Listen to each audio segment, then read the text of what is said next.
Ghost از شکیل صدیقی، پیش کردہ رومانہ شاہد۔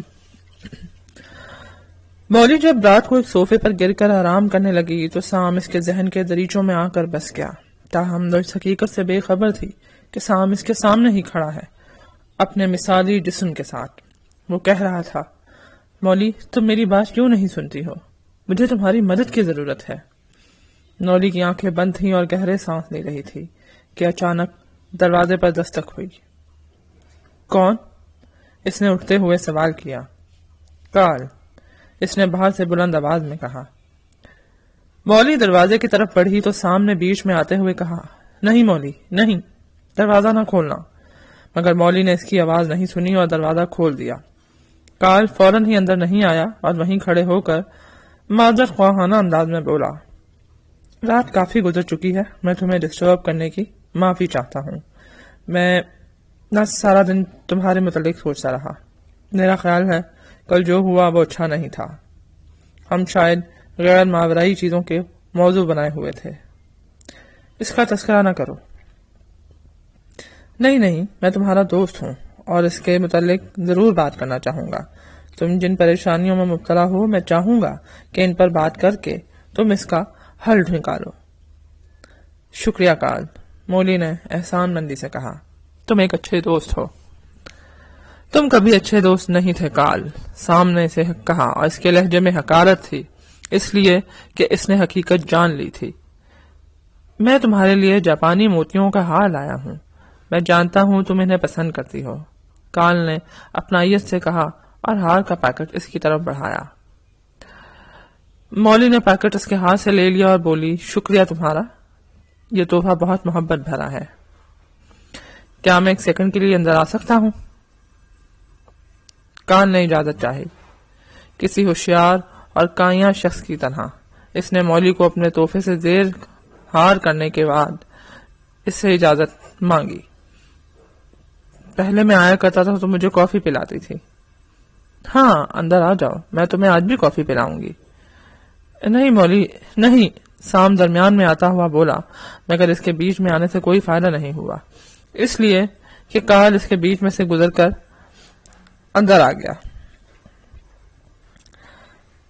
تم ذہنی طور پر کھچاؤ کا شکار دکھائی دے رہی ہو، اس نے اندر آ کر صوفے پر بیٹھتے ہوئے کہا۔ دونوں کے درمیان سینٹر ٹیبل تھی اور دائیں جانب دیوان پڑا تھا۔ تم ٹھیک تو ہو نا؟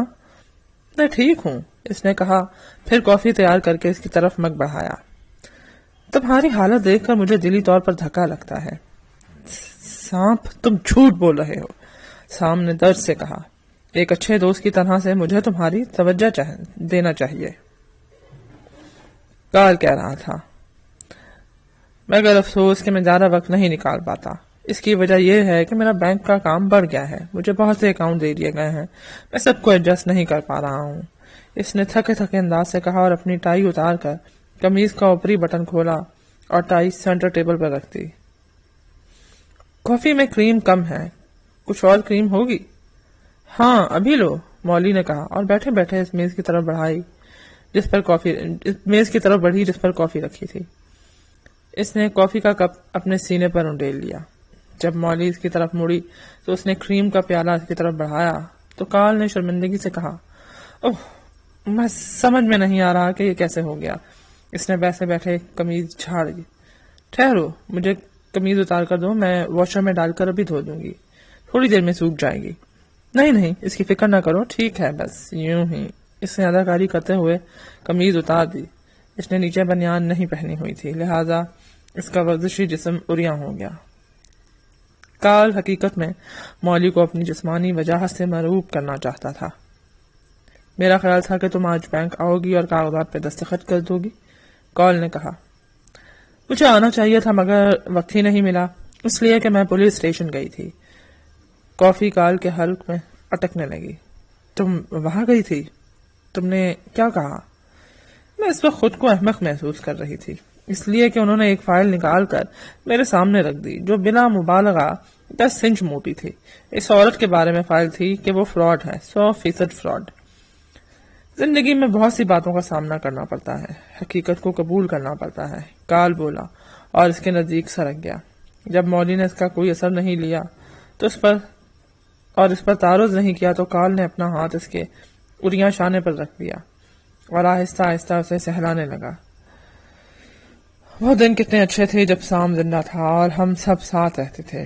وہ دھیمے اور ملائم لہجے میں بولا، ان دنوں کو یاد کرو مولی، تم تو جوان اور خوبصورت ہو، تمہیں ابھی مزید زندہ رہنا ہے۔ وہ اس کے لبوں پر جھک گیا۔ سام کے لیے یہ نظارہ ناقابل برداشت تھا۔ وہ ان دونوں کے پیچھے ہی کھڑا تھا۔ اس نے جست لگائی اور ان دونوں میں سے گزرتا ہوا پیچھے والی میز سے ٹکرایا جس پر مولی اور اس کی فریم شدہ تصویر رکھی تھی۔ وہ تصویر گر گئی۔ سام نے اسے فرش سے اٹھانا چاہا مگر اس میں ناکام رہا۔ مولی اور کال چونک کر اس طرف دیکھنے لگے۔ دفتن مولی نے کہا، نہیں کال، یہ سب نہیں کرو۔ میں نے ابھی سام کی موت کا صدمہ جھیلا ہے۔ ابھی یہ وقت نامناسب ہے۔ میں معافی چاہتی ہوں۔ کال پیچھے ہٹ گیا۔ اوکے، تم کل رات میرے ساتھ باہر چلو۔ یہ کوئی خاص پیشکش نہیں ہے، ہم صرف باتیں کریں گے۔ میں کوشش کروں گی، نوری نے کہا اور بے جان ہو کر صوفے پہ گر گئی۔ اس کا دل بے ترتیبی سے دھڑک رہا تھا۔ سام نے متحرک زینے طے کی اور چھلانگے لگاتا ہوا ریلوے اسٹیشن پہنچا۔ اس زمین دوز ریلوے اسٹیشن پر جہاں اس کی ملاقات ایک عجیب روح سے ہوئی تھی۔ اس کا نام روگر تھا۔ پلیٹ فارم پر کھڑے ہونے کے بعد اس نے گرد و پیش پر نگاہ ڈالی تو اسے ٹریک پر دائیں جانب سے ایک ٹرین آتی دکھائی دی۔ جیسے ہی وہ نزدیک پہنچی، سام نے چھلانگ لگائی اور اس کی فولادی دیواروں میں جذب ہو کر اس کے ایک کمپارٹمنٹ میں داخل ہو گیا۔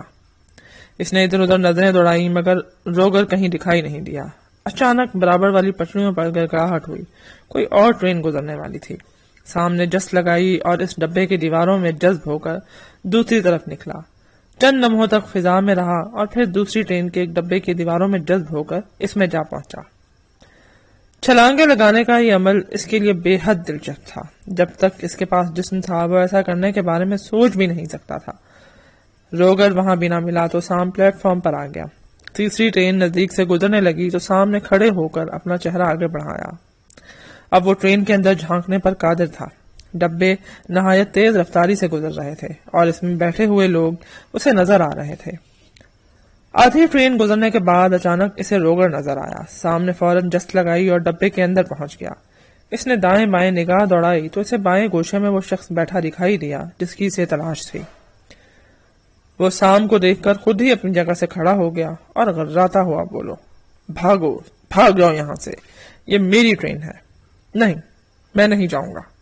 بھاگ جاؤ، روگر نے حلق پھاڑ کر کہا۔ مجھے وہ سب سکھاؤ جو تمہیں معلوم ہے۔ دفع ہو جاؤ یہاں سے، روگر نے سام کو دھکا دیا۔ سام لڑک کر کمپارٹمنٹ کے آخری حصے تک چلا گیا، تاہم وہ وہاں سے نہیں ہلا۔ روگر جب اس کے وجود سے تنگ آ گیا تو اسے لے کر پلیٹ فارم پہ آ گیا۔ وہاں خالی بوتلیں، ڈبے اور بوتلوں کے ڈھکن پڑے ہوئے تھے۔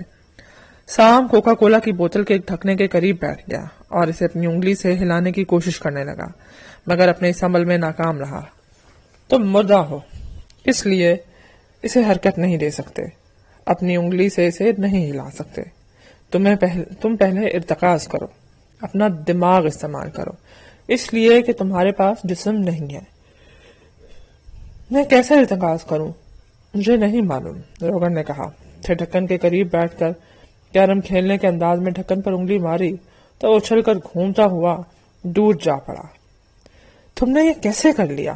سام نے حیرت سے پوچھا۔ یہ تم بھی کر سکتے ہو، روگر بولا، اپنی پوری نفرت، محبت اور تمام جذبات کو بروئے کار لا کر۔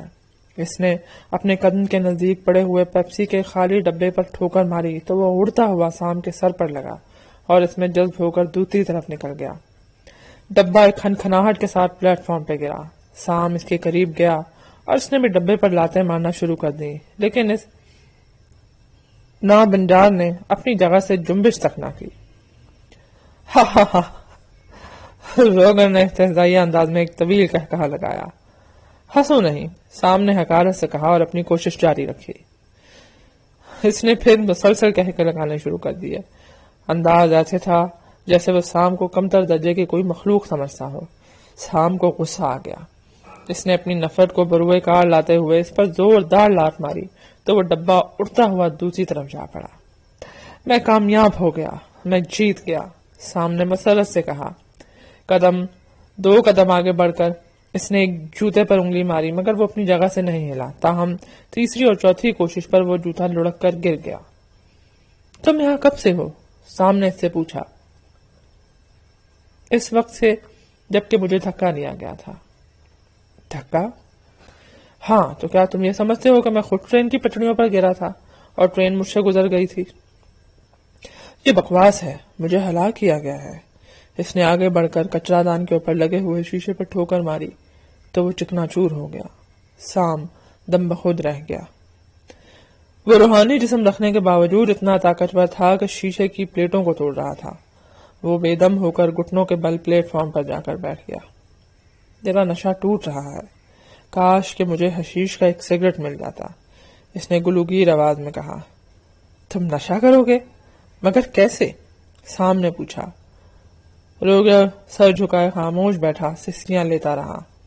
اس نے دیر تک سر نہیں اٹھایا۔ تمہارا جسم اب تمہارے ساتھ نہیں ہے، سام نے کہا۔ روگر نے سر اٹھا کر اس کی طرف دیکھا اور وحشت سے پوچھا، تم کون ہو؟ چلے جاؤ یہاں سے، مجھے تنہا چھوڑ دو، تنہا چھوڑ دو۔ پھر اس سے پہلے کہ سام ہمدردی سے اس کے لیے کچھ کرتا، روگر دوڑتا ہوا جانے والی ایک ٹرین کی طرف گیا اور چھلانگ لگا کر اس میں داخل ہو گیا۔ ٹرین جب وہاں سے چلی گئی تو روگر نظروں سے اوجھل ہو چکا تھا۔ سام چند ثانیوں تک وہاں کھڑا رہا، پھر دائیں جانب چل پڑا۔ وہ خوشی سے سرشار تھا کہ اب کوشش کر کے چیزوں کو ہلایا جا سکتا ہے اور انہیں اپنی جگہ سے دھکا دیا جا سکتا ہے۔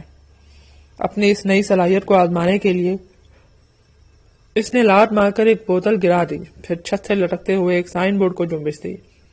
تھوڑی دیر بعد وہ روحوں کو بلانے والی عاملہ اولمے کے آفس جا رہا تھا۔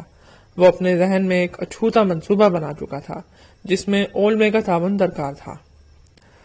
اولمے اس وقت اپنے متقدین میں گھری ہوئی تھی۔ اس کے کمرے میں کرسیوں پر بہت سے آدمی اور عورتیں بیٹھی ہوئی تھی، جبکہ سامنے ایک نیگرو جوڑا تھا۔ ایک عورت اپنے سابقہ شوہر کی روح کو طلب کرنا چاہتی تھی، جبکہ اس کا حالیہ شوہر اس کے ساتھ بیٹھا ہوا تھا۔ ہاں، تو اس کا کیا نام ہے؟ اولمے نے پوچھا۔ اورلینڈو، عورت نے بتایا۔ اورلینڈو، تم کہاں ہو؟ میں یہاں ہوں، اچانک کسی گوشے سے آواز آئی۔ پھر ایک توانا اور فربا شخص اٹھ کر سامنے آ گیا۔ وہ دھاری دار بنیان پہنے ہوئے تھا، مگر اولمے اسے دیکھ نہیں پا رہی تھی۔ وہ یہاں ہے، اولمے نے اس کی موجودگی کا اعلان کیا۔ وہ بھوت کہاں سے آ گیا؟ اورلینڈو نے آگے آتے ہوئے کہا۔ اس کا اشارہ سام کی طرف تھا۔ میں بھوتوں کی آواز صبح شام سنتی رہتی ہوں، اولمے نے مسکرا کر کہا۔ وہ اپنے موکلوں پر روحانیت کا روب ڈال رہی تھی۔ میرے ساتھ ایسے واقعات پیش آتے رہتے ہیں کہ کسی کو ان پر یقین نہیں آ سکتا۔ مجھے تمہاری مدد کی ضرورت ہے اولمے، سام نے اس کے نزدیک آ کر کہا۔ تمہیں میرے لیے ایک چھوٹا سا کام کرنا ہے۔ میں تمہارے لیے کچھ نہیں کروں گی سام، وہ ہاتھ نچا کر بولی۔ تمہاری دنیا الگ ہے اور میری الگ۔ کیا تم مجھ سے مخاطب ہو؟ سامنے بیٹھی ہوئی عورت نے حیرت سے کہا۔ تمہیں ایسا کیوں لگ رہا ہے؟ اولمے نے ناگواری سے کہا۔ میں اس وقت روحوں سے باتیں کر رہی ہوں۔ میں نے تمہیں ارتکاز کرنے کو بتایا تھا، تم ارتکاز کرو۔ چند لمحوں بعد وہ سام سے مخاطب ہوئی۔ سام، اب تم یہاں سے چلے جاؤ، میں کسی معاملے میں تمہاری مدد نہیں کر سکتی۔ نہیں، تمہیں اس بارے میں سوچنا پڑے گا۔ تو پھر کسی اور سے مدد لے لو، اس نے کہا۔ پھر سامنے بیٹھی ہوئی عورت سے مخاطب ہوئی۔ اب میں تمہارے شوہر اورلینڈو کو بلاتی ہوں۔ اس نے ایک گہرا سانس لے کر آنکھیں بند کر لی۔ میں تم سے بات کرنا چاہتا ہوں، میرے ذہن میں ایک منصوبہ ہے، سام نے کہا۔ مگر اولمے اب کسی کی کوئی بات نہیں سن رہی تھی، اس لیے اورلینڈو کی روح اس کے جسم میں داخل ہو گئی تھی۔ وہ اس کے نزدیک آ کر اچھلی اور اس کے جسم میں گھس گئی۔ اولمے کا جسم اکڑ گیا اور اس کی آنکھیں ٹھہر گئیں۔ وہ سکتے جیسی کیفیت میں تھی۔ اس نے بدلی ہوئی آواز میں کہا، میں یہاں ہوں۔ اورلینڈو، کیا تم ہو؟ اس کی بیوی نے حیرت سے کہا۔ اوریشا، تم کہاں ہو؟ مجھے دکھائی کیوں نہیں دے رہی؟ اولمے نے مردانہ آواز میں کہا۔ میں تمہارے سامنے بیٹھی ہوں ڈارلنگ۔ او بیبی، تم نے اپنے بال کیسے بنائے ہوئے ہیں؟ اورلینڈو، کیا یہ تمہیں پسند ہے؟ اوریشا نے مسرت سے کہا۔ اور یہ نیا سٹائل ہے، سن رائز کہلاتا ہے۔ اوہ منوس کتے کے بچے، یہاں سے نکلو، اولمے نے زور لگا کر کہا تو اورلینڈو اچھل کر اس کے جسم سے نکلا اور سامنے فرش پر جا کر گر گیا۔